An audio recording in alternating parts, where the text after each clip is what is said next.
Build India as a thriving economy, a beacon of democracy, and a symbol of hope to the world. What you are achieving here is truly extraordinary. From your childhood selling tea to your election as India's Prime Minister, you've proven that transformational change is possible.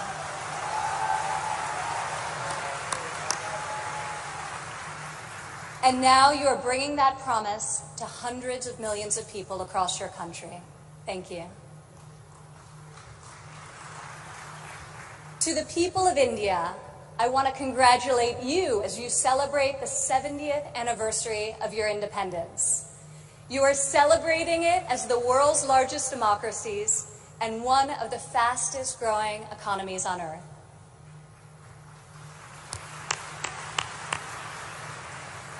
Through your own enterprise, entrepreneurship, and hard work, the people of India have lifted more than 130 million citizens out of poverty, a remarkable improvement and one I know will only continue to grow under the leadership of Prime Minister Modi.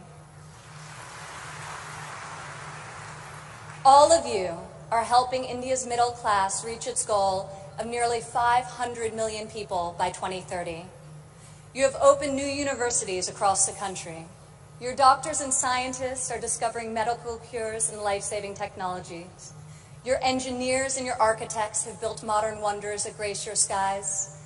And Indian spacecraft have traveled to the moon and to Mars. The people of India inspire us all.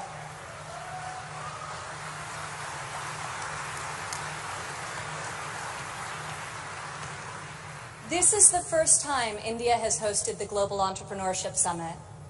It is a symbol of the strength and friendship between our two people and the growing economic and security partnership between our two nations.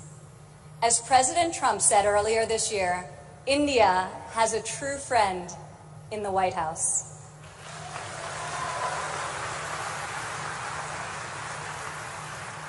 I would like to thank the State Department for co-hosting this incredible gathering. I would also like to thank Governor Narasimhan and all elected Indian officials who are here with us tonight for welcoming us to your beautiful country. Thank you. It's incredible to be in this ancient city brimming with transformative technology.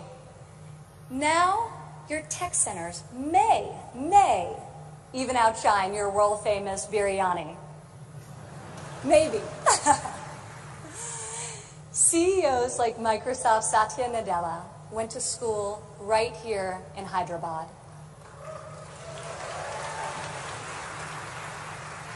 Just a few kilometers away, T-Hub's brand new facility is set to open next year and will become the largest incubator in Asia. In this city of pearls, the greatest treasure is you, the dreamers, the innovators, entrepreneurs, and leaders who never give up, never abandon your aspirations, and always strive for a better tomorrow. Today, we come together to celebrate what is happening here in India, what is happening in the United States and all over the world. Entrepreneurs are revolutionizing our economies and improving our societies. You are rewriting the rules. You have the inspiration and drive to serve our communities through the projects you start and the businesses you build. You have the grit, the perseverance, and the will to succeed. Each of you started with an idea. You've worked long days and nights to code the next robot, create the next app, find the next cure, and discover the next breakthrough to improve the lives of millions of people. Some may have tried to convince you that the risks are too great, the rewards too small.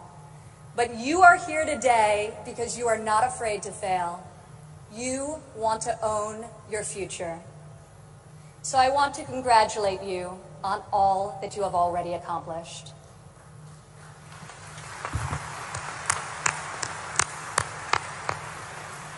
And I especially want to congratulate the women entrepreneurs here with us today.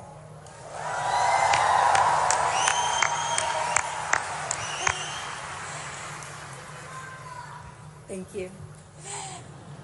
This year's summit is focused on a theme that is key to our future: women first, prosperity for all. I'm proud to say that for the first time ever, women make up the majority of the 1,500 entrepreneurs selected to attend this summit. I see all of you out there. Only when women are empowered to thrive will our families, our economies, and our societies reach their fullest potential. As a former entrepreneur, employer, and executive in a male-dominated industry, I've seen firsthand that all too often, women must do more than their male counterparts to prove themselves at work, while also disproportionately caring for their families at home. After my father's election, I saw an opportunity to leave my businesses for the privilege of serving our country and empowering all Americans to succeed. Our administration is advancing policies that enable women to pursue their careers and care for their families, policies that improve workforce development and skills training, and policies that lift government barriers and fuel entrepreneurship so that Americans can turn their dreams into their incredible legacies.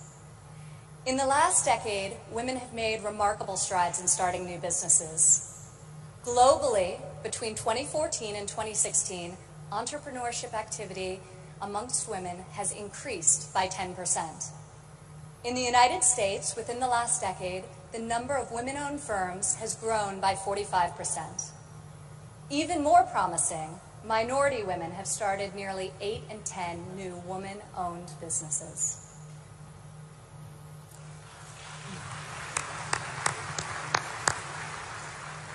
Today, more than 11 million women in the United States own businesses. They employ nearly 9 million workers and generate over $1 trillion in revenue.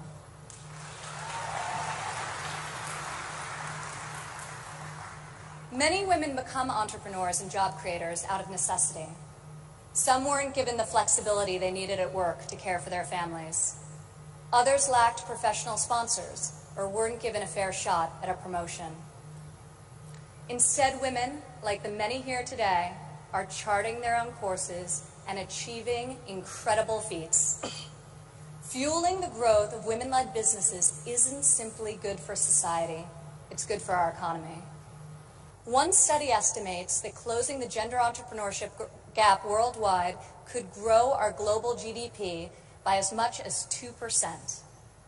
The woman in this room can lead the way in closing that gap and ushering in a new era of greater prosperity.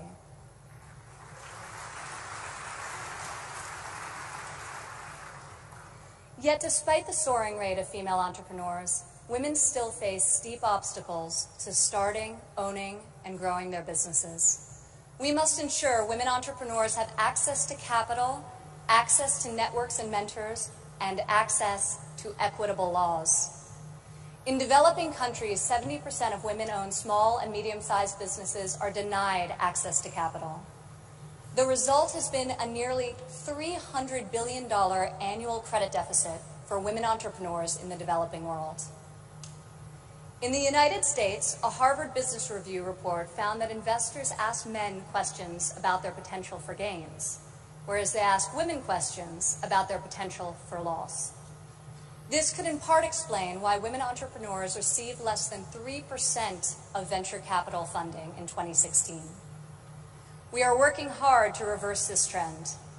The U.S. Small Business Administration, for example, increased lending to women by over $500 million this year alone.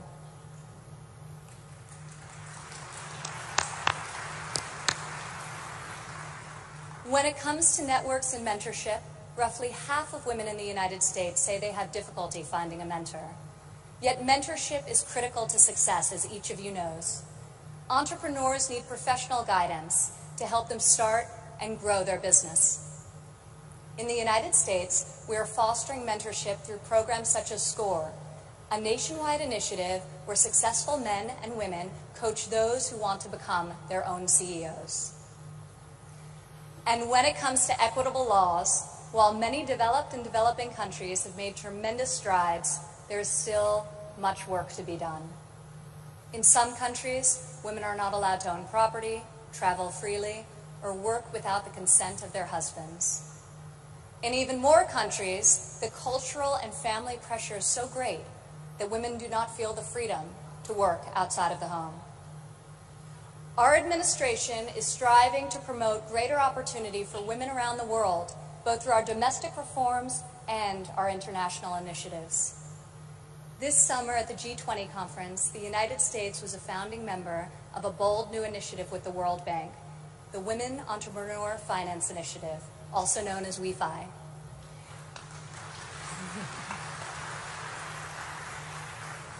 This facility provides access to capital, networks, and mentorship for women in developing countries.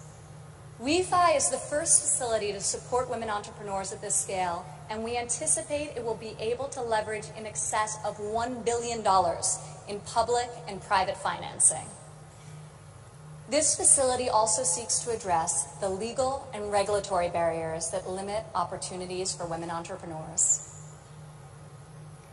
In the last decade, USAID has promoted women's entrepreneurship through a number of programs, including providing microfinance loans to women in Afghanistan and bringing internet access to women in Nigeria and Kenya. USAID Administrator Mark Green is here with us today. Where are you, Mark? Thank you, Mark. I want to thank Mark and the entire U.S. delegation for their tireless work to improve the lives of millions, both domestically and abroad.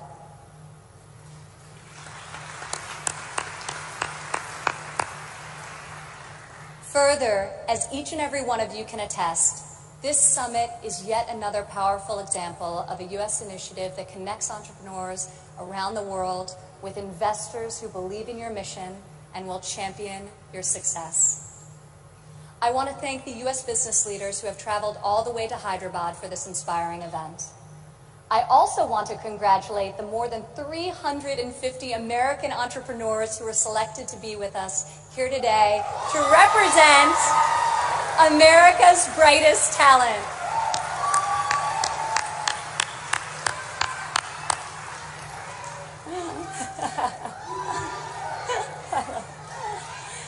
I think I found your section. Thank you. At home, our administration is committed to empowering women entrepreneurs through domestic reforms. In the past 11 months, we have expanded apprenticeship programs and prioritized STEM education to ensure that women and men have more opportunities to master the skills that drive progress in the 21st century. We have dramatically reduced job-crushing regulations, which disproportionately hurt entrepreneurs and small business owners. And we are laser-focused on passing long-overdue tax cuts. This will provide much-needed relief to working families and to businesses of all sizes. Also this year, for the first time ever, the President's budget included a proposal to establish a nationwide program for paid family leave. We are committed to supporting women and men who work both inside and outside of the home.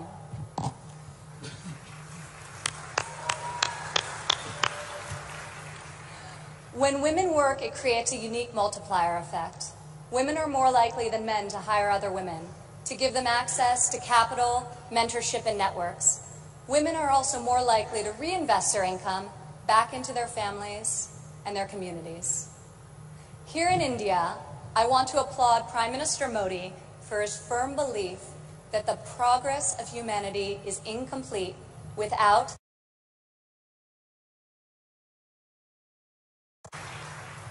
Just consider, if India closes the labor force gender gap by half, your economy could grow by over $150 billion in the next 3 years.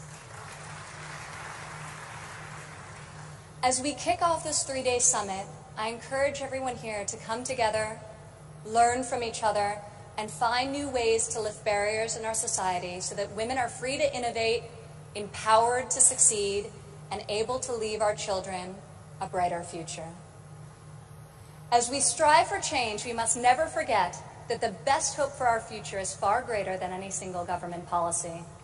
The source of our success is found in the spirit, the drive, and the talent of our people. Here with us today from San Francisco is Dara Das. Dara spent over a decade working in underserved communities around the world. She witnessed firsthand that many times people need very simple items: a bucket for carrying water, a splint to treat an injury, a part to fix a generator. Dara co-founded Field Ready to provide life-saving supplies through 3D printing. Today, Dara's company responds to disasters all over the world and delivers humanitarian aid with cutting-edge technology. Through her innovative solutions, Dara is saving lives and bringing hope to thousands of communities. Thank you, Dara. Please stand up, Dara.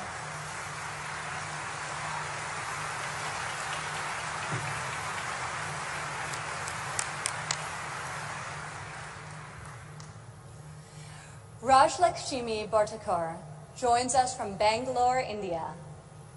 When her son began having seizures at a young age, she decided to create her own solution to better monitor his health. Stand up.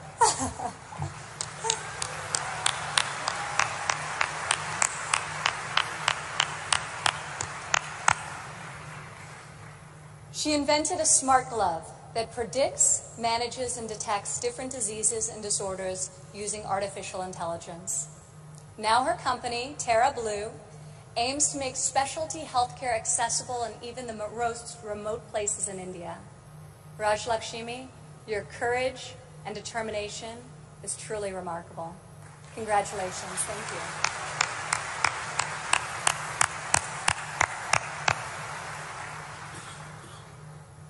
Also here with us today is Rayan Karmalova from Azerbaijan.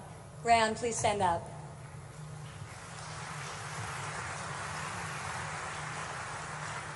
You all won't believe this, but Rayan is just 15 years old. But that has not stopped her from founding a company that harvests energy from rainwater. Rayan has a powerful motto: light up one house at a time. Rayan, each home you light up is illuminating the world. We are inspired by your brilliance and your hard work. Thank you.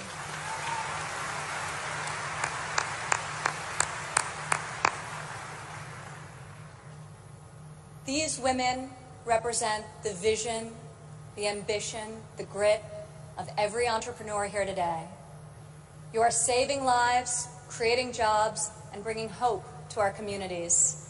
You are transforming our societies one business and one customer at a time. You prove to the world that we have the power to rise above the challenges of our day and to pioneer new pathways forward and to leave our mark on this moment in history. Just think about how much better the world would be if all of us, men and women, are empowered to dream big, aim high, and work together towards a more just and prosperous future. A future where mothers and fathers can work hard to build a better life for their families, where boys and girls can go to school, discover their talents, and pursue their ambitions, and where people of all nations can live and work together in dignity and in peace. This is the future we can, will, and must build together. And this is the promise of the visionaries gathered in this room today. Thank you.